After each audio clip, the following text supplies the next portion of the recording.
더불어민주당 이재명 대선 후보와 이낙연 전 대표가 잠시 후 종로구 한 찻집에서 만납니다.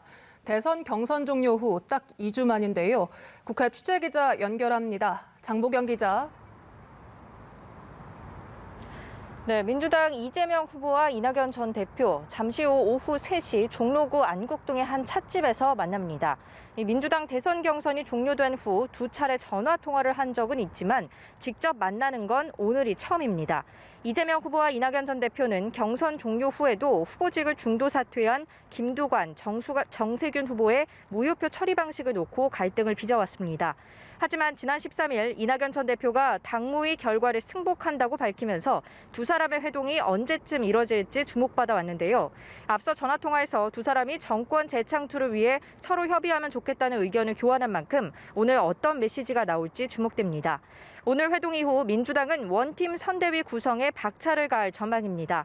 이재명 후보는 조만간 경선 경쟁 상대였던 추미애, 정세균, 박용진, 김두관 후보 등과도 따로 만날 예정인데요. 이재명 후보는 내일 경기도청에서 퇴임 기자회견을 열고 경기지사직을 내려놓을 예정이고 27일쯤 문재인 대통령과의 면담이 유력합니다.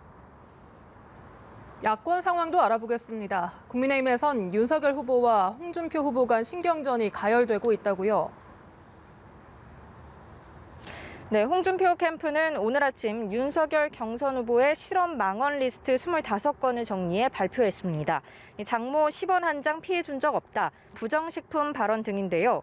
홍 후보는 윤 후보가 본선에 진출해 또다시 실수로 망언을 한다고 생각하면 대통령 이재명 시대를 맞이하는 위험에 직면하게 될 것이라고 공세를 폈습니다. 윤석열 후보도 가만히 있지 않았습니다. 윤 후보는 오늘 기자들과 만나 사과 사진 SNS 글과 관련해 부인 김건희 씨가 관여했다는 의혹에 대해 어떤 분은 가족이 후원 회장도 맞는데 라고 답했습니다. 홍준표 의원의 대선 예비후보 후원회를 부인 이순삼 씨가 맡은 점을 지적한 발언으로 풀이되는데요.